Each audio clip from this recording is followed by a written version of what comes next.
الحمد لله نحمده ونستعينه ونستغفره ونؤمن به ونتوكل عليه ونعوذ بالله من شرور أنفسنا ومن سيئات أعمالنا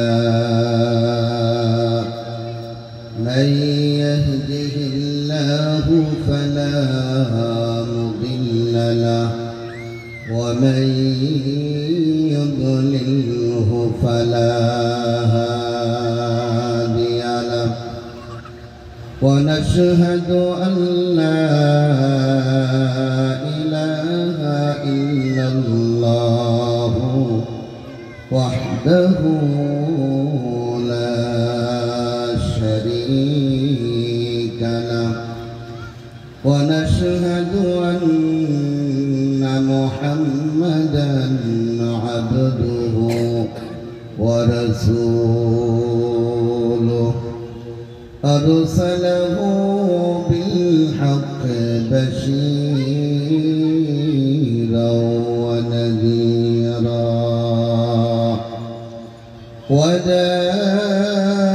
وداعيا إلى الله بإذنه وسراجا منيرا أما بعد فأعوذ بالله من الشيطان الرجيم بسم الله الرحمن الرحيم وما أرسلناك إلا رحمة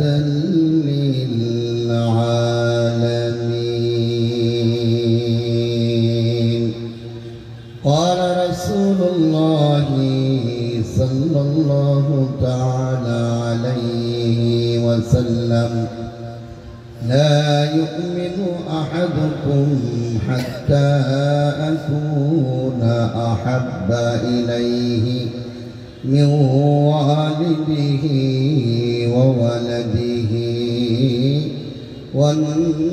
والناس أجمعين إن الله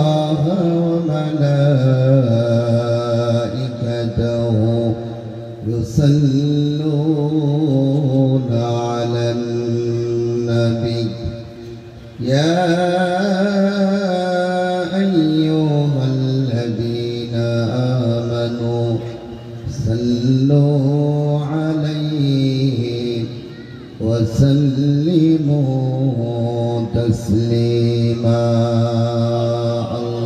اللهم صل على سيدنا مولانا محمد وعلى آل سيدنا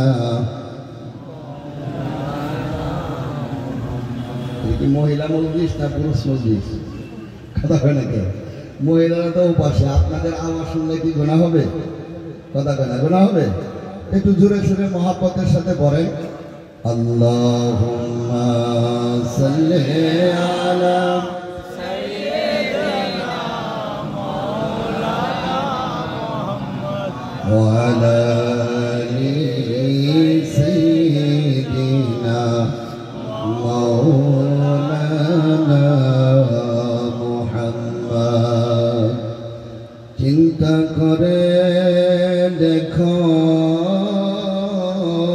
রে মন রাত্রি রাগার ঘর কবিরে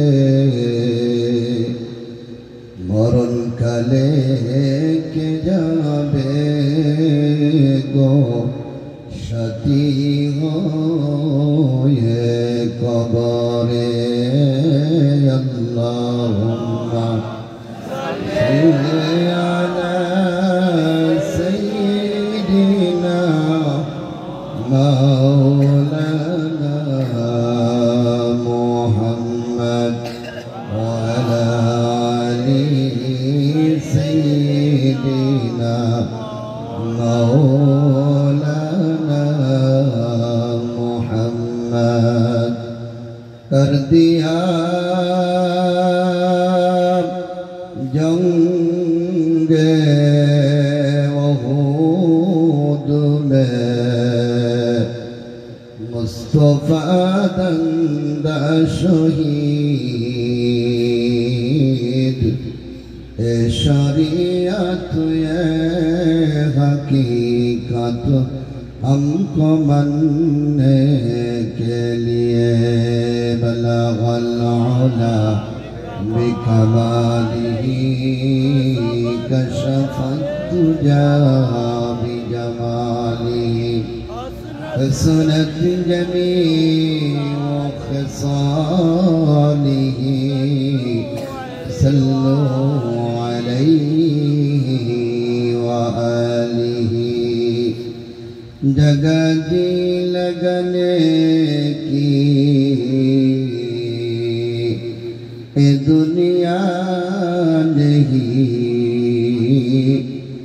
इबरत की जाए तमाशा नहीं हक़्क़ानी दुरूद शरीफ अल्लाहुम्मा सल्लि व सल्लिम व बारिक अला अब्दिका रसूलिल करीम रहमतल लिल आलमीन शफीउल मुज़निबीन सय्यिदिना मौलाना व नबीना मुहम्मद व अला आलिहि व अहलि बैतिहि व औलादिहि व ज़ुर्रिय्यतिहि व अज़वाजिहि व अस्हाबिहि व औलियाइहि व उम्मतिहि अजमाइन कमा सल्लैत व सल्लमत व बारकत व रहिमत अला सय्यिदिना इब्राहीम व अला आलि सय्यिदिना इब्राहीम इन्नका हमीदुम मजीद। उपस्थित हजरत उलामाए केराम विभिन्न जगह থেকে আল্লাহ পাকের জাকিরিন শাকিরিন মুহিব্বিন মুরব্বী বাবাজিরা যুবক ভাইয়েরা পর্দার আড়ালে অবস্থানরতা সম্মানিতা মা ও বোনেরা আল্লাহ তাআলার দরবারে অসংখ্য অগণিত শুকর গুজারি করছি যে রব্বুল আলামিন আমাদেরকে অত্যন্ত দয়া করে মায়া করে মহব্বত করে ভালোবেসে ঈমানের দৌলত দান করেছেন সেজন্য আল্লাহ তাআলার দরবারে কালিমাতুশ শুকর আদায় করি সকলেই বলি আলহামদুলিল্লাহ। ঈমান হলো সবচেয়ে বড় দৌলত। যদি ঈমান না থাকে আপনি যত কাজকর্মই করবেন না কেন, যত নেকের কাজ করবেন, কোনো নেকের কাজ কাজে লাগবে না। লাগবে দুনিয়াতে আল্লাহ পাক সেটার বদলা যাজা দিবে, কিন্তু ঈমান যদি না থাকে তো নেকের কোনো কাজের বদলা আখিরাতে পাবে না। তো আল্লাহ তাআলা আমাদেরকে ঈমান দান করেছেন, এই জন্য আল্লাহ তাআলার দরবারে বেশি বেশি শুকরিয়া আদায় করা লাগবে। নাম্বার 2 হলো যে রব্বুল আলামিন আমাদেরকে বিশ্ব নবী আখিরি নবী রাসূল আকরাম সাল্লাল্লাহু আলাইহি ওয়াসাল্লামের উম্মত হওয়ার জন্য তৌফিক দান করেছেন। সেজন্য আবারও আল্লাহ পাকের দরবারে কালিমাতুশ শুকর আদায় করি, সকলেই বলি আলহামদুলিল্লাহ। আমি আপনাদের সামনে ছোট্ট একটা আয়াতে কারিমা তেলাওয়াত করেছি, রাসূল আকরাম সাল্লাল্লাহু আলাইহি ওয়াসাল্লামের অসংখ্য অগণিত ছোট্ট একটা হাদিসে কারিমা তেলাওয়াত করেছি। আল্লাহ পাক যদি তৌফিক দান করেন কোরআন এবং হাদিসের আলোকে কিছু কথা বলার ইচ্ছা পোষণ করেছি। ওমা তৌফিকি ইল্লা বিল্লাহ। তবে আমি অন্য অন্য বক্তাদের মতো এত জোরে কথা বলতে পারবো না, আমি জয়ীফ মানুষ, এলেম কালামও কম, মানুষও ছোট মানুষ, এলেমের দিক দিয়েও খুব কম। তো কিছু কথা বলবো, যদি মনোযোগের সাথে শুনেন কাজে লাগবে, আর যদি মনোযোগের সাথে না শুনেন সারাদিন বয়ান শুনলেও লাভ হবে না। কথা বলেন ঠিক ঠিক? তো আমি যে আয়াতে কারিমা তেলাওয়াত করেছি, আল্লাহ পাক বলেন ওয়ামা আরসালনাকা ইল্লা রাহমাতাল লিল আলামিন। আল্লাহ বলেন, হে নবী আমার, আমি আপনাকে তামাম পৃথিবীবাসীর জন্য রহমত স্বরূপ প্রেরণ করেছি। জুড়ে বলেন আলহামদুলিল্লাহ। ওই কেমন রহমত স্বরূপ আল্লাহ দুনিয়ার মধ্যে নবীজিকে পাঠালেন। নবীজির দরবারে যাওয়ার পরে কাট্টা কাফের যারা নবীজিকে মারার জন্য ষড়যন্ত্র করত, নবীর কাছে যাওয়ার পরে লোকগুলি ইসলামের সবচাইতে বড় কাছের লোক হয়ে গেছিল। দেহিয়া কালবে একজন সাহাবী ছিলেন, আগে কাফের ছিলেন। হযরত দেহিয়া কালবি বলেন, ইয়া রাসূলুল্লাহ, ইয়া হাবিবাল্লাহ, আমার অন্তরটা একেবারে পাথর ছিল। এই অন্তরের মধ্যে কোনো মায়া ছিল না, মোহাব্বত ছিল না, কোনো ভালোবাসা প্রেম প্রীতি ছিল না। আল্লাহর নবীকে বলেন দেহিয়া কালবি বলেন, ইয়া রাসূলুল্লাহ, ইয়া হাবিবাল্লাহ, আমার অন্তরটা কত শক্ত ছিল শুনে। দেহিয়া কালবি বলেন, আমার একটা মেয়ে ছিল। আমি যখন বিদেশে চলে যাই ব্যবসার জন্য, আমার স্ত্রী গর্ভ অবস্থায় ছিল। আমি আমার স্ত্রীকে বললাম, শুনো, যদি তোমার গর্ভ থেকে মেয়ে হয়, গলা টিপে মেয়েটাকে সাথে সাথে হত্যা করবে। আর যদি ছেলে হয়, ছেলেটাকে আদর সুহাগ ভালোবাসা দিয়া লেখাপড়া করাবে, মানুষের মতো মানুষ করবে। দেহিয়া কালবি বলেন, আমি চলে গেলাম। চলে যাওয়ার পরে আমার স্ত্রীর গর্ভ থেকে একটা কন্যা সন্তান হলো। আমার স্ত্রী মেয়েটার নাম রাখলো জামিলা। এত সুন্দর আমার স্ত্রী আমার মেয়েটার দিকে তাকানোর পরে মেয়েটার মুখের যে মায়া ছিল, মায়ার কারণে মেয়েটাকে আর মারতে পারে নাই। ইয়া রাসূলুল্লাহ, হাবিবাল্লাহ, মেয়েটা আস্তে আস্তে বড় হলো। আমি সফর থেকে আসার পরে আমার মেয়েটাকে শিখে দেওয়া হলো, তোমার আব্বা যখন আসবে, তোমার আব্বা বাড়িতে আসার সঙ্গে সঙ্গে তোমার আব্বাকে আব্বা বলে ডাক দিবে, তোমার বাবার সাথে একটা মহাব্বত কায়েম করবে। দেহিয়া কালবি বাড়িতে আসার পর মেয়েটা আব্বা আব্বা বলে বাবার কাছে যায়। বাবার মনটা এক পর্যায়ে নরম হয়ে যায়, কিন্তু ভিতরে ইমানের আলো না থাকার কারণে, আল্লাহর ওলিদের দরবারে না যাওয়ার কারণে, রসুলের সাথে সম্পর্ক না থাকার কারণে দেহিয়া কালবি বলে, ইয়া রাসূলুল্লাহ, এক পর্যায়ে শয়তান আমাকে ধোঁকা দিয়ে বলল, দেহিয়া কালবি, তোর মেয়েটা এখনো জীবিত। আর আরবের সমাজের মধ্যে যাদের মেয়ে থাকে তাদেরকে তো অপমান বোধ করা লাগে। তোমার মেয়ে আছে, তোমার মেয়েটাকে যদি হত্যা না করো, তাহলে আরবের মানুষই তো তোমাকে ইজ্জত দিবে না, সম্মান দিবে না। দেহিয়া কালবি বলে, ইয়া রাসূলুল্লাহ, ইয়া হাবিবাল্লাহ, আমি আমার স্ত্রীকে বললাম, আমার মেয়েটাকে সুন্দর করে সাজিয়ে দাও, আমি দাওয়াত খেতে যাব। আর মানুষ যখন দাওয়াত খেতে যায়, ছোট বাচ্চা থাকলে বলে আমিও আব্বার সাথে যাব, বলে কি বলে না। মেয়েটা বলে, আব্বা, তুমি এতদিনে বাড়িতে আসছো, যাওয়া দাওয়াত খেতে যাবা, আমিও তোমার সঙ্গে দাওয়াত খেতে যাব। দেহিয়া কালবি বলে, আমার মেয়েটাকে সাথে নিয়া আর একটা কুদার সাথে নিয়া আমি রওনা হলাম। যেতে যেতে একটা বিশাল বড় ময়দানের মধ্যে যখন চলে গেলাম, পিছনেও কোনো লোক নাই, সামনেও কোনো লোক নাই, ডাইনি বাইনি কোনো লোকের অবকাশ নাই। এই মুহূর্তে আমি মেয়েটাকে রাখিয়া ওখানে একটা গর্ত করতে শুরু করলাম। আমার মেয়েটা বলে, আব্বা, তুমি না দাওয়াতে যাইবা, গর্ত করতেছো কেন? তোমার সুন্দর জামাটা ধুলাবাড়ি লাগতেছে, জামাটা নষ্ট হয়ে যাচ্ছে।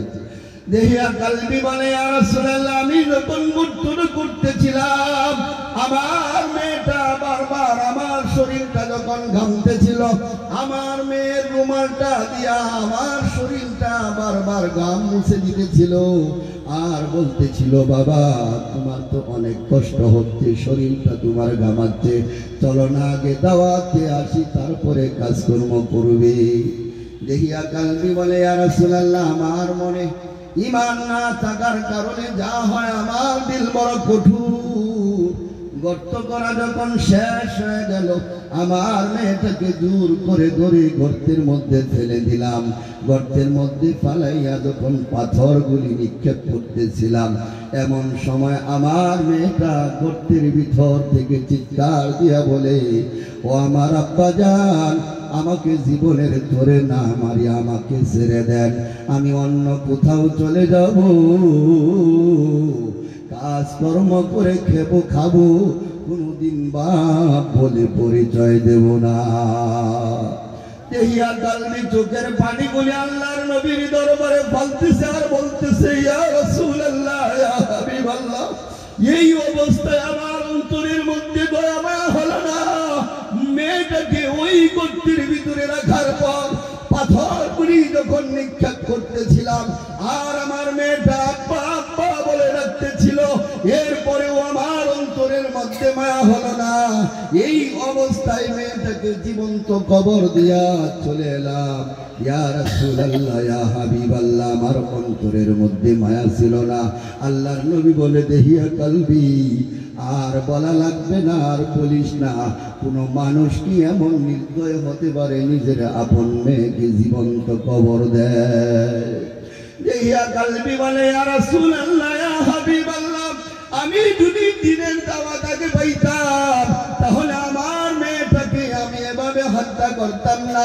বলার উদ্দেশ্য হলো, হে পর্দার আড়ালের মা, হে পর্দার আড়ালের ভূত, যেহেতু অনেক পর্দার আড়ালে অনেক মা বোনেরাও বয়ান শুনতে এসে, শুনে রাখো, ইসলাম নারীদেরকে অমর্যাদা দেয় নাই, ইসলাম মেয়েদেরকে মর্যাদা দিয়েছে। দিয়েছে কি দিয়েছে না? ইসলাম ধর্ম মেয়েদেরকে সম্মান দিয়েছে, ইসলামের মধ্যে মেয়েদেরকে আত্মমর্যাদা দান করেছে। ইসলাম মেয়েদের বাবার সম্পত্তির অর্ধেক সম্পত্তির মালিক বানিয়ে দিয়েছে। জোরে বলেন সুবহানাল্লাহ। আল্লাহ পাক বলেন, ওয়ামা আরসালনাকা ইল্লা রাহমাতাল লিল আলামিন, হে নবী আমার, আমি তো তোমাকে রহমত বানাইয়া পাঠাইলাম, দুনিয়ার মানুষের কাছে তুমি রহমত। আল্লাহর নবী, বিশ্ব নবী কাফেরদেরকেও পর্যন্ত খেদমত করেছে কি করে নাই? আল্লাহর নবী বেঈমানদেরকেও খেদমত করেছে। তার মানে আমাদের নবী শিক্ষা দিল মানুষের উপকার করা লাগবে। আল্লাহর নবী বলেন, আল্লাহর নবী বলেন, যারা মানুষদেরকে খেদমত করে না, রহম করে না, মায়া করে না, আল্লাহ পাক তার উপর রহমত করে না, দয়া করে না। এই জন্য মানুষের উপর দয়া করা লাগবে, মায়া করা লাগবে। কার চরিত্র? রাসূলের আদর্শ, রাসূলের চরিত্র। জামানার মুজাদ্দিদ সুফি মুফতি আদানগাসী রাহমাতুল্লাহি আলাইহি চিন্তা করে দেখলেন, যেই নবীকে আল্লাহ পাক সারা পৃথিবীর জন্য রহমত স্বরূপ পাঠাইলেন, তাহলে আমাদের কি করা লাগবে? জামানার মুজাদ্দিদ সুফি মুফতি আদানগাসী রাহমাতুল্লাহি আলাইহি तमाम পৃথিবীবাসীর জন্য একটা দোয়া শিক্ষা দিলেন। হে আমার মুরিদেরা, শুনে রাখো, যেই নবীকে আল্লাহ পাক রহমত স্বরূপ প্রেরণ করেছে, তোমরা সেই নবীর উম্মত হইয়া সমস্ত উম্মতি মুহাম্মাদের জন্য দোয়া করবে, সমস্ত মানুষের জন্য দোয়া করবে। ইলাহি রহমত জাদা করো কিয়ামত পর্যন্ত तमाम আলামের উপর। সুবহানাল্লাহ। আর জোরে বলেন আল্লাহু আকবার। তাহলে বিশ্ব নবী হলেন সারা পৃথিবীর রহমত স্বরূপ। সুফি মুফতি আদানগাসী রাহমাতুল্লাহ আলাইহি দোয়া শিক্ষা দিলেন, দোয়া যখন করবে तमाम পৃথিবীর মানুষের জন্য দোয়া করবে। কারণ আল্লাহর রহমত প্রত্যেকটা প্রাণীর উপর আছে না নাই? এই কথা কেন বললেন? ইলাহি রহমত জিয়াদা করো কিয়ামত পর্যন্ত। এখানে এই কথা কেন বললেন? ইলাহি রহমত জিয়াদার কথা কেন বললেন? কয় প্রত্যেকটা পানির উপর, সে মুসলিম হোক আর অমুসলিম হোক, মানুষ হোক আর পানি হোক, গাছ হোক আর বৃক্ষ হোক, পৃথিবীর মধ্যে যত প্রাণী আছে, যত গাছ আছে, পানির নিচে যত মাছ আছে, যত মাখলুকাত আছে, জমিনের যত নিচে যত মাখলুকাত আছে, প্রত্যেকটা মাখলুকাতের উপর আল্লাহর দয়া সবসময় আছে। আছে না? তো দয়া যেহেতু আছে, তুমি দোয়া করো যেন আল্লাহ পাক তার দয়াটা বাড়িয়ে দেয়। এই জন্য সুফি মুফতি আজম গাছী রহমাতুল্লাহ আলাইহি দোয়া করলেন, ইলাহি রহমত জিয়াদা করো কিয়ামত পর্যন্ত তামাম আলমের উপর। তবে এই ওজিফাটা মহিলারাও করবে, পুরুষেরাও করবে। কথা বলেন ঠিক নি ঠিক না? আর একটা দোয়া শিক্ষা দিলেন, ইলাহি রহমত জিয়াদা করো কিয়ামত পর্যন্ত তাদের উপর যারা এই নুরানি কুরআনি ওজিফা পড়বেন। জিন ইনসান জিন্দা মুরদাম খাস। এই দোয়া কেন শিক্ষা দিলেন? কয় এমনও মানুষ আছে ওরসিকুলে দাওয়াত দিলে ওরসিকুল ভালোবাসে না, হাক্কানি আঞ্জুমানকে ভালোবাসে না, কিন্তু আত্মীয়তার খাতিরে অনেক সময় তারা মজলিসে আসে না? আপনার দুলাভাই মনে করেন ভালোবাসে না হাক্কানি আঞ্জুমান, কিন্তু আপনার বাড়ির অনুষ্ঠান এখন দাওয়াত দিছে, দুলাভাই না আইসা পারে না, আসে না? আসে, কিন্তু অন্তর থেকে ভালোবাসে না। সুফি মুফতি আজম গাছী রহমাতুল্লাহ আলাইহি বলেন যে এই লোকটার জন্য দোয়ার ব্যবস্থাপনা করা হয়েছে। কেন? ইয়াউমা লা ইয়ানফাউ মালুন ওয়ালা বানুন। আল্লাহ বলেন হাসরের ময়দানে তোমার সন্তান সন্ততি অর্থ সম্পদ কিছুই কাজে লাগবে না। ইয়াউমা ইয়ানফাউ মালুন ওয়ালা বানুন ইল্লা মান আতাল্লাহ বিকলবিন সালিম। হাসরের ময়দানে কেউ তোমার উপকার করবে না, সবাই নাফসি নাফসি বলবে। বাবা সন্তানের কাছ থেকে দূরে সরে যাবে, সন্তান বাবার কাছ থেকে দূরে সরে যাবে। হাসরের ময়দানে একটা নেকির জন্য দৌড়াবে, কিন্তু একটা নেকি কেউ দিবে না। হাসরের ময়দানে নেকির বড় দাম পড়ে যাবে। কথা বলেন ঠিক নি ঠিক না? ওই হাসরের ময়দানে লোকটা যখন মারা যাবে, একটা উর্সিকুলে উপস্থিত হবে। ওই উপস্থিত হওয়ার পরে লোকটা মারা যাবে। মারা যাওয়ার পর দেখবে আমি তো এত নেক আমল করি নাই, এত ভালো কাজ করি নাই, আমার আমল নামার মধ্যে এত নেক আসলো কোথা থেকে? আমি তো এত আমার তো এত নেক সন্তান ছিল না, দোয়া করার মতো কোনো আত্মীয় ছিল না, এত নেকি কোথা থেকে আসলো? তখন চিন্তা করে দেখবে জামানার মুজাদ্দিদ সুফি মুফতি আজম গাছী রহমাতুল্লাহ আলাইহি ওই যে উর্সিকুলে একদিন এসেছিল, উর্সিকুলে বসার কারণে যেই লোকটা আসলো, কিয়ামত পর্যন্ত যত আমল চলবে, যত উর্সিকুল চলবে, যত ওজিফা চলবে, যত দোয়া হবে, প্রত্যেকটা দোয়ার মধ্যে ওই লোকটা শামিল হওয়ার কারণে কিয়ামত পর্যন্ত তার জন্য দোয়া চলতে থাকবে। পৃথিবীর এমন কোন দরবার নাই যে দরবারে যাইলে কিয়ামত পর্যন্ত তোমার জন্য দোয়া চলবে। তুমি মারা যাবে, তোমার সন্তান হয়তো বছরে একটা দোয়ার অনুসরণ করবে, অনুষ্ঠান করবে। এমনও সন্তান আছে 10 বছর যায় বাবার জন্য দোয়াও করে না, দোয়ার ব্যবস্থাপনাও করে না। এমন হতে পারে তুমি মারা যাওয়ার পরে তোমার সন্তান তোমাকে বলে যাবে, অথবা তোমার সন্তান মাঝে মাঝে দোয়ার ব্যবস্থা করবে। তোমার সন্তান যখন মারা যাবে, তোমার নাতি তোমাকে স্মরণ করবে। তোমার নাতি মারা গেলে এক সময় তোমার নামটা দুনিয়াতে থাকবে না, সরকারের বোর্ডের লিস্টের মধ্যে তোমার নাম আছে। এমন একটা সময় আসবে তোমার নামটা সরকারের লিস্টি থেকে চলে যাবে। তোমার জমির পর্চার মধ্যে তোমার নাম আছে, এমন একটা সময় আসবে ওই জমিনের পর্চার মধ্যে দলিলের মধ্যে তোমার নামটা থাকবে না, দুনিয়াতে নাম নেওয়ার মতো কেউ থাকবে না। সুফি মুফতি আজম গাছী রহমাতুল্লাহ আলাইহি বলেন, বাবা এই লোকটা কিন্তু হাসরের ময়দানে দোয়ার প্রয়োজন আছে। এই জন্য সুফি মুফতি আজম গাছী রহমাতুল্লাহ আলাইহি দোয়ার ব্যবস্থা করে দিলেন। তুমি একদিন এই উর্সিকুলে বসার কারণে তোমাকে কিয়ামত পর্যন্ত তোমার দোয়া চলতে থাকবে। কতক্ষণ চলবে? তুমি এখন উর্সিকুলে মুসিকুলে আসছো, আরো 100 বছর আগে থেকেই আমল চলছে। যখন দোয়া করা হয়, যারা এই ওজিফা পড়বে, মুসিকুল করবে, করে নাই, কয় 100 বছর পরে জন্মগ্রহণ করবে, 100 বছর পরে আইসা হাক্কানি করবে, 100 বছর অগ্রিম, 100 বছর আগে থেকে তার জন্য দোয়া চালু হয়ে গেছে। সুবহানাল্লাহ। কোথায় পাইবেন এই দরবার? কথা বলেন ঠিক নেই? জন্মগ্রহণ করে নাই, 100 বছর পরে জন্মগ্রহণ করবে, কিন্তু তার জন্য দোয়া চালু হয়ে গেছে। সুবহানাল্লাহ।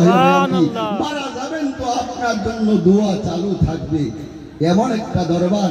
এই জন্য এই দরবারের সাথে লেগে থাকা চাই। আর এই দরবারের যে হুকুম, 4টা হুকুম, 5 ওয়াক্ত নামাজ বিনা কাজায় পড়া লাগবে, 2 নাম্বার হলো হালাল রুজি খাওয়া লাগবে। দুনিয়ার মধ্যে সব কিছু করা সম্ভব, হালাল রুজি খাওয়ার মধ্যেই সমস্যা। কথা বলেন ঠিক ঠিক? হ্যাঁ, হালাল রুজির মধ্যে গেলেই সমস্যা। কয় নামাজ পড়ে, কিন্তু নামাজ পড়তে পড়তে কপালের মধ্যে দাগ বসাছে, কিন্তু ওই তার কাছে গেলে কর্জা পাওয়া যায় না। সুদের টাকার কথা বললে টাকা পাওয়া যায়, কর্জা পাওয়া যায় না। দানা সত্তা করে না, সুদ খায়, ঘুষ খায়, নামাজও পড়ে আসে না নাই। আল্লাহ বলেন ইন্নাস সালাতা তানহা আনিল ফাহশাই ওয়াল মুনকার। আল্লাহ বলেন নামাজ তোমাকে বিরত রাখবে, সমস্ত ফাহশা অশ্লীল কাজ থেকে বিরত রাখবে। আমরা দেখি আমাদের চোখের সামনে নামাজ পড়ে, নামাজ পড়তে পড়তে কপালের মধ্যে দাগ বসাইছে, কিন্তু এখনো সুদ ছাড়তে পারে নাই, এখনো ঘুষ ছাড়তে পারে নাই, এখনো হারাম ছাড়তে পারে নাই। আল্লাহ বলতেছে নামাজ তোমাকে বিরত রাখবে, কিন্তু নামাজ আমাদেরকে বিরত রাখতেছে না। কয় কারণটা কি? কয় তুমি যে নামাজ পড়তেছো, তোমার নামাজটা আল্লাহর দরবারে কবুল হচ্ছে না। কি হচ্ছে না? কবুল হচ্ছে না। কেন? কয় নামাজের জন্য, নামাজ কবুল করানোর জন্য হালাল রুজি খাওয়া শর্ত। আমরা ছোট সময় করেছি, শরীর পাক, কাপড় পাক, নামাজের জায়গা পাক, 70 টাকা করছি না? তাহলে শরীরটা পাক লাগবে। এখন হারাম দেয়া শরীরটা নাপাক বানাইছো, সন্তানটাকে হারাম খাওয়াইয়া সন্তানটাকে হারাম খুর বানাইছো, নিজেও হারাম খাইছো, সন্তানটাকেও হারাম খুর বানাইছো। আল্লাহর নবী বলেন লা ইয়াদখুলুল জান্নাতা জাসাদুন গুযিয়া বিল হারাম। আল্লাহর নবী পাক বলেন যেই ব্যক্তির শরীরটা, অঙ্গটা, শরীরটা যেই ব্যক্তির হারাম রিজিকের দ্বারা হইছে, যেই রক্তটা হারাম খানার দ্বারা হইছে, ওই শরীরটা, ওই মাংসটা, ওই গোশতটা, ওই রক্তটা আল্লাহর জান্নাতে যাবে না। খুব কঠিন। আমার কথা বললাম না, হাদিসের কথা বললাম। প্রশ্ন করবেন হুজুর, তাহলে অন্য হাদিসের মধ্যে আছে মান ক্বালা লা ইলাহা ইল্লাল্লাহ দাখালাল জান্নাহ। তো যে ব্যক্তি বললো লা ইলাহা ইল্লাল্লাহ দাখালাল জান্নাহ, তওবা করলে গুনাহ মাফ হয়। তো আপনি বললেন জান্নাতে যেতে পারবে না, হাদিস দ্বারাই বললেন, তাহলে এটা আবার কেমন কথা হলো? জান্নাতে আপনি যেতে পারবেন, কিন্তু হারাম খাওয়ার কারণে যেই শরীরটা হইছে, যেই রক্তটা হইছে, যেই গোশতটা হইছে, এটা জাহান্নামের আগুন দ্বারা আগে জ্বালাবে। এটা জ্বালানোর পরে আপনার আমল যদি ভালো হয়, এরপরে জান্নাতে যাইতে পারবেন, এর আগে না। কথা বুঝেন নাই? তাহলে হালাল খাওয়া লাগবে কি লাগবে না? সুনি মুফতি আযান গাছি রহমাতুল্লাহ আলাইহি, আমি তো বাংলাদেশে বলি যে আমাদের এই দরবারের মধ্যে শুধু একটা কথা যদি বাদ দিত, যে হালাল হারামের পার্থক্য যদি বাদ দিত, যদি বলতো যে উর্সিকুল করবা, যে যেমনি পারো উর্সিকুল করো, হালাল সত্য নাই, দেখবেন যে উর্সিকুল করানোর খেলায় দেশের মধ্যে খুব, মানে শুধু উর্সিকুল আর উর্সিকুল হইত। কথা বলেন ঠিক না? ঠিক না? আমাদের দেশে অনেক উর্সিকুল করতে চায়, কিন্তু ঝামেলা বাইজা যায়। অনেক পীর ভাই আছে, বাবাও হাক্কানি করছে, সন্তানও হাক্কানি করে, কিন্তু ব্যাংকের সাথে, সুদের সাথে যখন জড়িত হয়ে যায়, তখন আর উর্সিকুল করতে পারে না। কারণ উর্সিকুলের জন্য শর্ত হলো হালাল টাকা লাগবে। কথা বলেন ঠিক না? ঠিক না? তাহলে হালাল ছাড়া যদি ইবাদত করে কবুল হবে না। একটা ঘটনা আনছে খুব সুন্দর। ইব্রাহিম আদম রহমতুল্লাহ আলাইহি একজন, আপনারা জানেন জগৎ বিখ্যাত একজন ওলি ছিলেন। এই ইব্রাহিম ইবনে আদম রহমতুল্লাহ আলাইহি বাইতুল মুকাদ্দাসের কুব্বা একটা রুম আছে, এই রুমের মধ্যে যায় ইবাদত বন্দেগী করতেন। ওই কুব্বার সিস্টেম ছিল আসরের পরে সবাইকে বাহির করে দিতেন, রাত্রেবেলা ওই কুব্বার মধ্যে ফেরেশতারা যায় ইবাদত করত। কিন্তু একদিন ইব্রাহিম ইবনে আদম ওই কুব্বার থেকে বাহির হলেন নাই, হন নাই, দারওয়ানে তালা মেরা চলে গেছে, রাত্রেবেলায় ওখানে ইবাদত করতেছে। ইব্রাহিম ইবনে আদম শুনতে পেল, এই যে হালাল কথার কথা কইতেছি আর সবাই উঠতেছে, কথা বুঝেন নাই, এখানেই বয়ানটা লাগে, এখানেই লাগে, সমস্যা হইলে এখানেই কয় হুজুর সব বয়ান তো ভালো করেন, হালাল হারামের বয়ান যখন করেন তখন তো কলিজার মধ্যে আঘাত লাগে, কথা বুঝেন নাই। তো ইব্রাহিম ইবনে আদম রাত্রেবেলায় যখন ইবাদত বন্দেগী শুরু করে দিয়েছে, দুইজন ফেরেশতা ওই রুমের মধ্যে প্রবেশ করে বলে, আজকে ওই কুব্বার ভিতরে মানব আছে, মানুষ আছে। কয় শুধু শোনো, আরেকজন ফেরেশতা কয় সাধারণ মানুষ না, এ হলো একজন আল্লাহর বড় ওলি ইব্রাহিম আদম। আরেকজন ফেরেশতা বলে, শুনো, ওই ওর আমলগুলি যত ইবাদত করছে সাথে সাথে আল্লাহর দরবারে কবুল হয়ে গেছে, কিন্তু 1 বছর ধরে ইবাদত করে তার কোনো ইবাদত আল্লাহর দরবারে কবুল হয় নাই। আরেকজন ফেরেশতা বলে, কি কারণে কবুল হয় নাই? ওই ফেরেশতা বলে, শুনো, ইব্রাহিম আদমকে আল্লাহ পাক এত ভালোবাসে, যেই আমল করতো ওই আমলটাই আল্লাহর দরবারে কবুল হইতো, কিন্তু 1 বছর ধরে তার আমল কবুল না হওয়ার কারণ হলো, ইব্রাহিম আদম যখন হজে গেল, হজ যখন সমাধান করার পর ওই দোকান থেকে বাড়িতে আনার জন্য কিছু খেজুর কিনছে, কি কিনছে? খেজুর ক্রয় করেছে। হাজী সাহেব যখন হজ করতে যায় কিছু মালটাল নিয়ে আসে না, কিছু খেজুর আনে, এরপরে জমজমের পানি আনে, কারো জন্য জায়নামাজ আনে, বিভিন্ন ধরনের কিছু আনে না, আইনা বন্ধু বান্ধবদেরকে, আত্মীয় স্বজনদেরকে হাদিয়া দেয়। ইব্রাহিম আদম খেজুর ক্রয় করেছে বাড়িতে আনার জন্য। ওই খেজুর যখন ক্রয় করে 2টা খেজুর মাপার সময় মাটির মধ্যে পড়ে গিয়েছিল। ইব্রাহিম আদম রহমাতুল্লাহ আলাইহি মনে করেছিল ওই 2টা খেজুর বুঝি আমার মাপের থেকে পড়ছে, এই জন্য 2 নম্বর হলো ইব্রাহিম আদম মনে করলেন খাবারটা যদি পড়ে থাকে মানুষের পায়ে লাগবে, খাবারকে ইজ্জত দিতে যাইয়া ওই 2টা খেজুর আপনার পরিষ্কার করে ইব্রাহিম আদম রহমাতুল্লাহ আলাইহি খায়া ফেলেছে।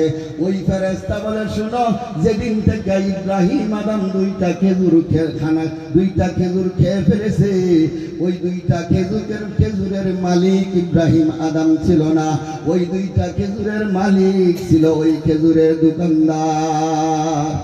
যেদিন থেকে ওই 2টা খেজুর ইব্রাহিম আদম রহমাতুল্লাহি আলাইহি যেদিন থেকে ওই 2টা খেজুর খেয়েছে, সেদিন থেকে ইব্রাহিম আদমের একটা আমলও আল্লাহর দরবারে কবুল হয় না। কি মনে করেন? এরপরে ইব্রাহিম আদম সবকিছু শুনতেছে, কথা বলেন ঠিক নি? উনি ওখানে সবকিছু শুনতেছে আর বলতেছে সর্বনাশ হয়ে গেছে, 2 খেজুরের কারণে 1 বছর ধরে আমার কোনো আমল কবুল হয় না। ইব্রাহিম আদম ফজরের আযান দেওয়ার পরে যখন দরজা খুলে দেওয়া হলো, ইব্রাহিম আদম দেরি করে নাই, আবার সেই মক্কা শরীফ যাইয়া যেই দোকান থেকে খেজুর ক্রয় করেছিল ওই দোকানে চলে গেছে। দোকানে যাওয়ার পরে দেখে যেই বৃদ্ধ থেকে খেজুর ক্রয় করেছিল, অনেক লম্বা ঘটনা ছোট করতেছি, যেই দোকান থেকে খেজুর কিনেছিল ওখানে একটা বৃদ্ধ লোক ছিল, দয়া দেখে ওই বৃদ্ধ লোকটা আর নাই। একটা ছোট যুবক বসা, জিজ্ঞেস করলো এই দোকানদারের একজন মালিক ছিল বৃদ্ধ মানুষ। যুবক বলে, আমার আব্বা ছিল, বহু পূর্বেই ইন্তেকাল করেছে। ইব্রাহিম আদম বলে, শোনো, এখন তো তুমি এই দোকানের মালিক, তোমার কাছে একটা আরজি পেশ করি। কয়, কি বলেন? কয়, তোমার আব্বার থেকে আমি 1 কেজি খেজুর কিনেছিলাম, 2টা খেজুর পরে গিয়েছিল, 2টা খেজুর তোমার আব্বার ছিল, ওই 2টা খেজুরের তোমার কাছে মাপ চাই, তুমি আমাকে ক্ষমা করে দাও। যুবক বলে, হুজুর, এই দোকানদার মালিক আমি একা না, এই দোকানদার মালিক আমার বোন আছে, আমার বোনও এই দোকানের মালিক, আমার মা জীবিত, আমার মা ওই দোকানের মালিক, আমার ভাই আছে, আমার ভাই ওই দোকানের মালিক। তবে শুনেন, আমার পক্ষ থেকে আমি যতটুকু অংশ আপনার কাছে পাই, 2 খেজুরের মধ্যে পাই, আমি আপনাকে আমার অংশটুকু মাফ করে দিলাম, আর বাকিটা যদি ক্ষমা নিতে হয় আমাদের বাসাতে যাই, আমার বোনের কাছ থেকে, আমার কাছ থেকে ক্ষমা নেওয়া লাগবে। ইব্রাহিম আদম রহমাতুল্লাহ আলাইহি ওই বাড়িতে চলে গেল।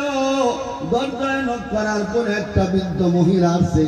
তখন মহিলার কাছে মাপ চাইছে, তার মেয়ের কাছে মাপ চাইছে, ভাইয়ের কাছে মাপ চাওয়ার পর ইব্রাহিম আদম রহমাতুল্লাহ আলাই আবার কুব্বার মধ্যে প্রবেশ করেছে।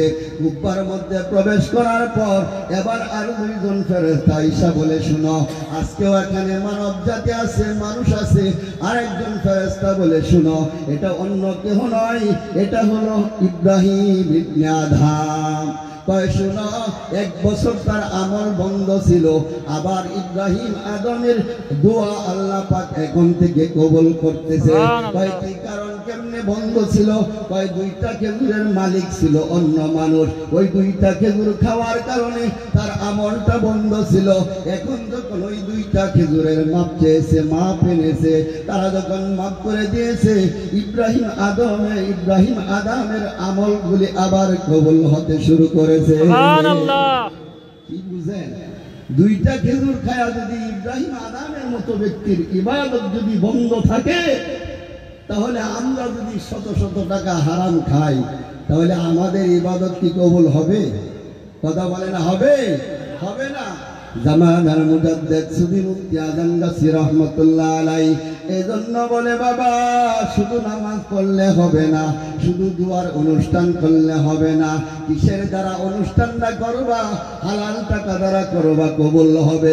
হারাম টাকা দ্বারা অনুষ্ঠান করবা, উর্সিকুল করবা, তোমার উর্সিকুল আল্লাহর দরবারে কবুল হবে না।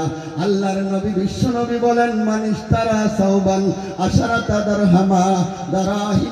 আল্লাহর নবী বলেন, যে ব্যক্তি 10 দিরহাম দ্বারা একটা জামা ক্রয় করলো, ওই 10 দিরহামের মধ্যে 1 দিরহাম যদি হারাম থাকে, ওই জামা পরিধান করে যতদিন নামাজ পড়বে, আল্লাহর নবী বিশ্ব নবী বলেন, যতদিন ওই জামা পরিয়া নামাজ পড়বে, যত রুকু করবে, সেজদা করবে, যত বেশি নামাজ পড়বে না কেন, কোন নামাজ আল্লাহর দরবারে কবুল হবে না, হবে না।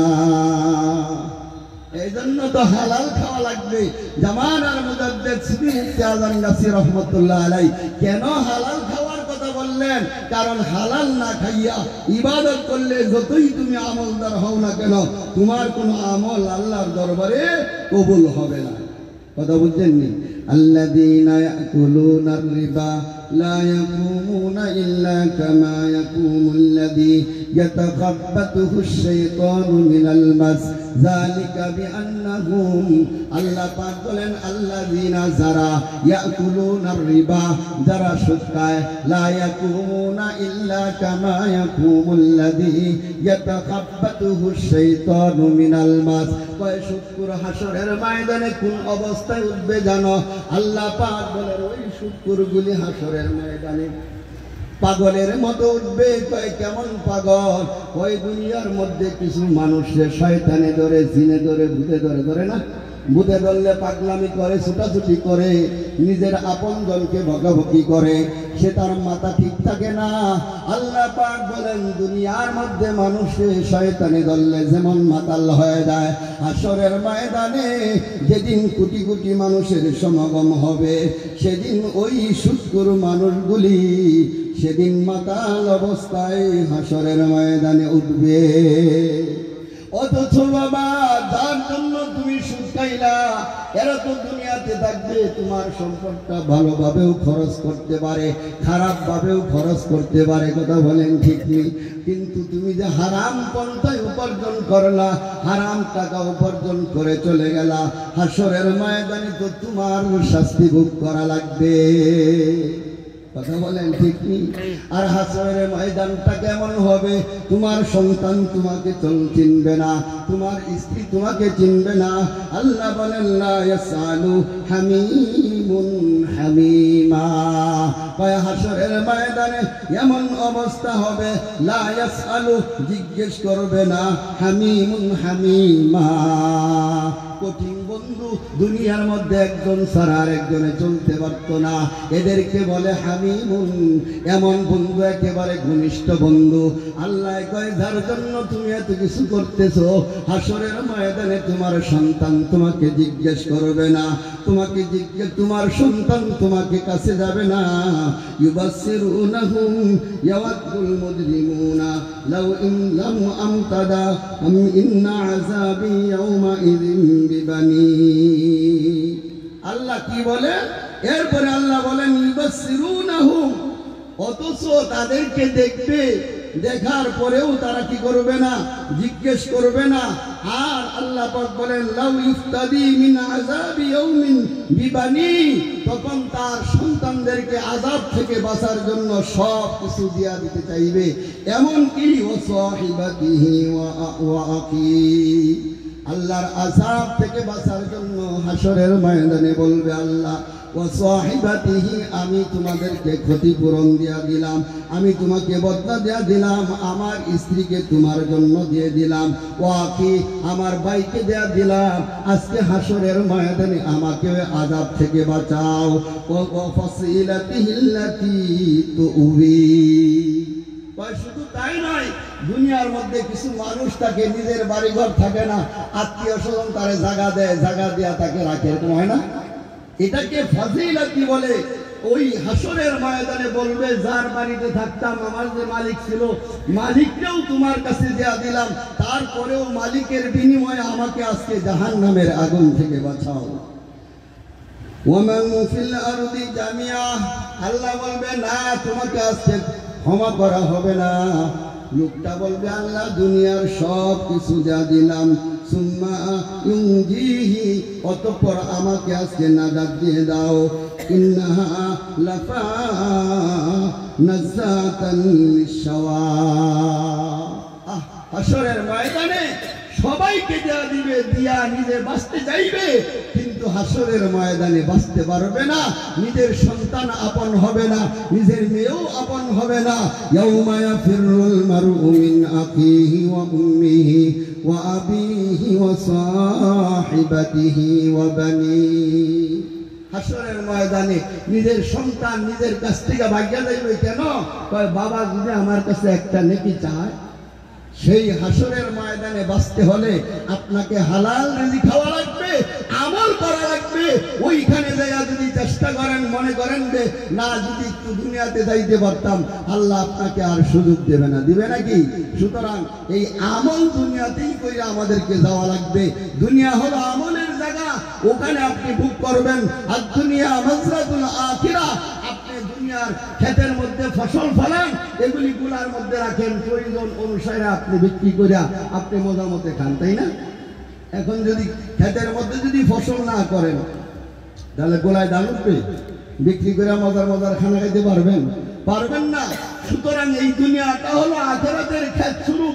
দুনিয়ার মধ্যে যদি আপনি ভালো আমল করেন, তাহলে পরপারে যাইয়া আমলের বিনিময়ে আল্লাহ পাক আপনাকে মাফ করে দিবে, আমলের বিনিময়ে আল্লাহ পাক আপনাকে জান্নাত দিয়া দিবে। সুবহানাল্লাহ। এই জন্য বেশি বেশি আমল করা যায়। পুরুষেরাও যেমন আমল করবে, মহিলারাও যেমন আমল করবে।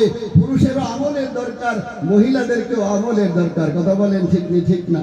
তো মহিলাদের জন্য সহজ হলো 4টা আমল। কি করবে?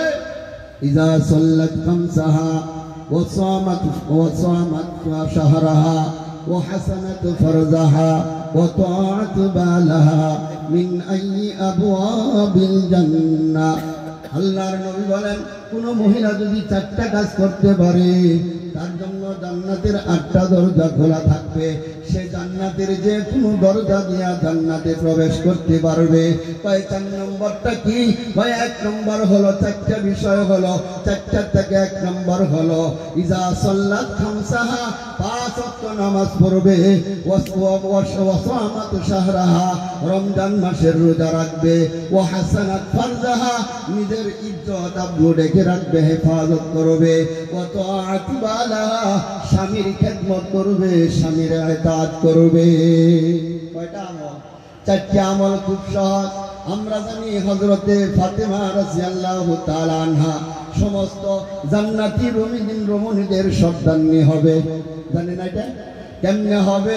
ঘটনার মধ্যে উল্লেখ করেছে হযরতে ফাতেমা রাদিয়াল্লাহু তাআলা আনহা একদিন ভারী বাসার মধ্যে হযরতে আলী যুদ্ধ করে আসার পর রাত্রিবেলা যখন ঘুমিয়ে পড়েছে, ঘুম থেকে জাগ্রত হওয়ার পর হযরতে ফাতেমাকে বললেন, ফাতেমা বড় পিপাসার্ত হয়েছি, পানি পিপাসা লেগেছে, আমাকে একটু পানি এনে দাও। হযরতে ফাতেমা তখন মটকার মধ্যে যায়, দেখে মটকাতে পানি নাই। আমাদের দেশে যেমন এখন ঘরে ঘরে কলের ব্যবস্থা আছে, পানির ব্যবস্থা আছে, তখনকার যুগে সৌদি আরবে পানির এমন ব্যবস্থা ছিল না। আর 100 বছর পূর্বেই তো এরকম ঘরে ঘরে কল ছিল না, কুয়া ছিল, তাই না? 10-12 বাড়ির মানুষ যায় এক কুয়া থেকে পানি আনতো। হযরতে ফাতেমা রাদিয়াল্লাহু তাআলা আনহা মস্কের মধ্যে যখন পানি নাই, নিজে ওই একা যাইয়া ওই কুয়া থেকে পানি উঠাইয়া এনেছে স্বামীর খেদমত করার জন্য। আয়েশা দেখে হযরতে আলী আবার ঘুমিয়ে পড়েছে। হযরতে ফাতেমা রাদিয়াল্লাহু তাআলা আনহা পানির পাত্রটা হাতে নিয়ে, পানির গ্লাসটা হাতে নিয়ে দাঁড়ায় আছে।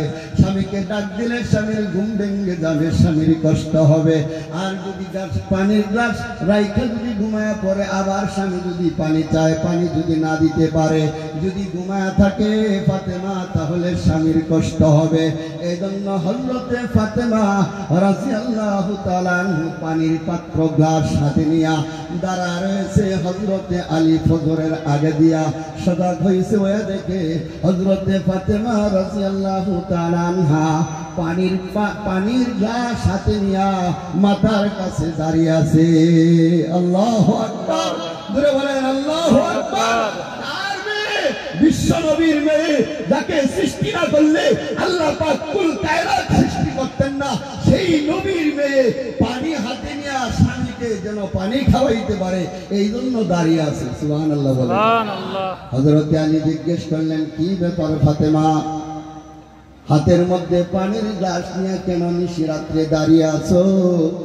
ফাতেমা বলে, হে আমার প্রাণের স্বামী, গভীর রাতে পানি চেয়েছিলে, মস্কের মধ্যে পানি ছিল না, কুয়া থেকে পানি আনার পর দিকে আপনি ঘুমিয়ে গেছেন, এই জন্য আমি দাঁড়িয়ে আছি। আমিও যদি ঘুমিয়ে যাই, আবার যদি পানি চান আর যদি পানি না পান, স্বামী যদি বেজার হয়ে যায়, আমার আল্লাহ বেজার হয়ে যাবে। এই জন্য আপনাকে খুশি করার জন্য, আপনার খেদমত করার জন্য পানির গ্লাসটা হাতে নিয়ে আমি এখন পর্যন্ত দাঁড়িয়ে আছি। হযরতে আলী রাদিয়াল্লাহু তাআলা আনহু পানির পাত্র গ্লাসটা হাতে নিয়ে পানিটা পান করলেন, আর আল্লাহর দরবারে নামাজের মধ্যে সিজদায় পড়ে আল্লাহর কাছে কাঁদলেন, আল্লাহ, বিশ্ব নবীর মেয়ে, যেই মেয়ে আমার স্ত্রী ইচ্ছা করলে আমাকে সেবা নাও করতে পারতো, তারপরেও আল্লাহর নবীর মেয়ে পানির গ্লাস হাতে নিয়ে দাঁড়িয়ে আছে। আল্লাহ, সেই ফাতেমার জন্য তোমার দরবারে দোয়া করি, আল্লাহ তুমি কবুল করে নাও। হযরতে ফাতেমা যেন তামাম জান্নাত সমস্ত মহিলাদের জন্য যেন সন্তানী হয়ে যায়। এই যে শুনি যে হযরতে ফাতেমা জান্নাতের সমস্ত রমণীদের সর্দার হবে, কি কারণে হবে? স্বামীর খেদমতের কারণে হবে। স্বামী ওই খেদমতটা বড় খুশি হয়েছে, আল্লাহর দরবারে এটা কবুল হয়ে গেছে। আমার মা বোনেরা, অনেক সময় আমরা দেখি স্বামীর কথা শুনতেই পারে না। স্বামী যদি একটা কয় আরো 3টা কয়, উল্টা আছে না? এই জন্য স্বামীর খেদমত করা চাই। আবার অনেক মা বোনেরা এমন আছে, শ্বশুর শাশুড়ির খেদমত করে না।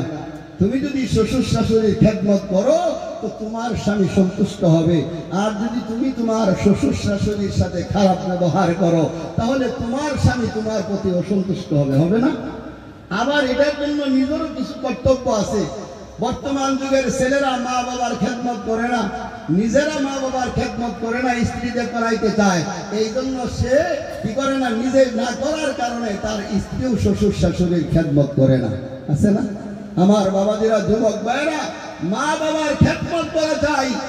সুফি মুফতি আজম গাছী রহমতুল্লাহ আলাইহির দরবারে এই মা বাবার খেদমতের কথা আমার হুজুর কেবলা বারবার বয়ান করে, মা বাবার খেদমত করো, মা বাবার খেদমত করো।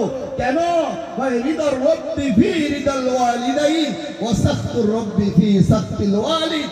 আল্লাহর নবী বলেন, তোমার আব্বা আম্মা যদি তোমার প্রতি সন্তুষ্ট হয়, তো তোমার আল্লাহ তোমার প্রতি সন্তুষ্ট হয়ে যাবে। আর তোমার মা বাবা যদি তোমার বেজার হয় তোমার দিকে, তাহলে স্বয়ং আল্লাহ তোমার প্রতি বেজার হয়ে যাবে। এই জন্য মা বাবার খেদমত করা চাই। আমাদের দরবারে হাদিয়া নেয় না কেন? দরবারে হাদিয়া দেওয়া লাগবে না, এই হাদিয়াটা তোমার মাকে তোমার বাবাকে নিয়ে খাওয়াও। খ্রিস্টানকে কেউ হাদিয়া দিয়ে খুশি করতে পারে না। কেন? একজনে দিব 5,000, আরেকজনে দিব 10,000, আরেকজনে দিব আমি 1 লাখ দেন, আরেকজনে দিব আমি 5 লাখ দেন, আরেকজনে দিব আমি 1 কোটি দেন। তো যখন 1 কোটি পাইবো তখন 5,000-এর কথা আর মনে থাকবো না। এই জন্য বিশ্বাসে কেউ হাদিয়া দিয়ে খুশি করতে পারে না। কিন্তু আপনার আব্বাকে যদি আপনি 1 কেজি রসমালাই কিনে নিয়ে নিজের হাতে খাওয়ায় দেন, আপনার আব্বা খুশি হয়ে যাবে। কথা বলেন ঠিক ঠিক? গ্রামের মানুষ অনেক সময় দেখা যায় ধান বিক্রি করে, ধান কৃষিক্ষেত্রে কাজ করে, ধান বিক্রি করে জীবনেও মিষ্টি কিনে না, রসমালাই কিনে না, কিছু কিনে না। তো আপনি চাকরি করেন, মা বাপকে খাওয়ান, খুশি হয়ে যাবে, আল্লাহ আপনার প্রতি খুশি হয়ে যাবে। আর দরবারে যাবেন, দরবারে হুজুর কেবলা যে হুকুমগুলি করে, এই হুকুমগুলি আপনি মানে দুনিয়ার মধ্যেও সফলতা অর্জন হবে, আখিরাতেও সফলতা অর্জন হবে। আমার মা বোনেরা, এই সুন্দর চেহারা, এই সুন্দর চেহারা আপনার এই দুনিয়াতে একদিন থাকবে না। আমাকে আপনাকে সবাইকে কবরে চলে যাওয়া লাগবে না? ও মাটিতে যাওয়ার পরে সুন্দর চেহারা, কালো চেহারা সব একাকার হয়ে যাবে। আমার শরীরটা এই কবরের আপনার পোকার খাদ্য হয়ে যাবে। কিসের শরীর নিয়ে আমরা গর্ব আর অহংকার করি? আমার মা বোনেরা, এই জন্য স্বামীর খেদমত করবেন। হ্যাঁ, আর বাকিগুলি করে। 2 নম্বর হলো পর্দা পুশিদা কম করে আর স্বামীর খেদমত করেন। এই 2টা সমস্যা। নামাজ অনেক মা বোনেরা পড়ে, আর রোজা তো মাশাআল্লাহ এটা রাখে, 2.5 সালের রোজাও মানে কিছু সময়ে। কথা বুঝেন নাই? এই জন্য মা বোনদেরকে আমি অনুরোধ করব, আপনারা মেহেরবানি করে যেই 4টা বিষয় শোনালাম, 5 ওয়াক্ত নামাজ, এরপরে হলো রমজান মাসের রোজা, নিজের ইজ্জত আব্রু হেফাজত, সাজবেন তো স্বামীর জন্য সাজবেন, স্বামীকে সাজবে, স্বামীর কাছে সুন্দর অবস্থায় যান। এখন আমাদের দেশের মেয়েরা স্বামীর কাছে সাজুগুজু করে না। দুলাভাই আছে, দুলাভাই লাগে ঘুরতে যাবে, খুব সুন্দর করে সাজুগুজু করে। এখন দুলাভাই লোকে যায়, দুলাভাই তো আরে আমার বউ আছে, শালি বেশি সুন্দর। এরপরে এক পর্যায়ে চলতে চলতে দেখা গেছে বউ আছে, স্বামীর সাথে সম্পর্ক বাইরে যায়, আছে না নাই? এই জন্য সাজবেন তো স্বামীর সামনে সাজে। আপনার স্বামী কোথা থেকে আসবে, ভালো করে সাইজা বসে থাকেন, এটা তো ইসলামে আরো জায়েজ করছে। স্বামী আপনাকে দেখবে, মনটা জোড়ায় যাবে, সারা রাত্র এক পরিশ্রম করে আসছে, ক্লান্তি দূর হয়ে যাবে। স্বামীর জন্য সাজেন, অন্য কারো জন্য না। এই জন্য নিজের ইজ্জত আব্রু হেফাজত করা আর স্বামীর খেদমত করা। আর আমাদের দরবারে 4টা হুকুম: 5 ওয়াক্ত নামাজ বিনা কাজা, ওজিফা বিনা কাজা, হালাল রুজি, সাধ্যমতো তাকে অবলম্বন করার তৌফিক আল্লাহ পাক আমাদের সবাইকে দান করেন। ওয়া আখিরু দাওয়ানা আলহামদুলিল্লাহি রাব্বিল আলামিন। যে সমস্ত কথা বললাম, যদি কারো কষ্ট পেয়ে থাকেন, আল্লাহর রাস্তায় ক্ষমা করে দিবেন। আকানি দৃষ্টি করি। আল্লাহুম্মা সাল্লি ওয়া সাল্লিম ওয়া বারিক।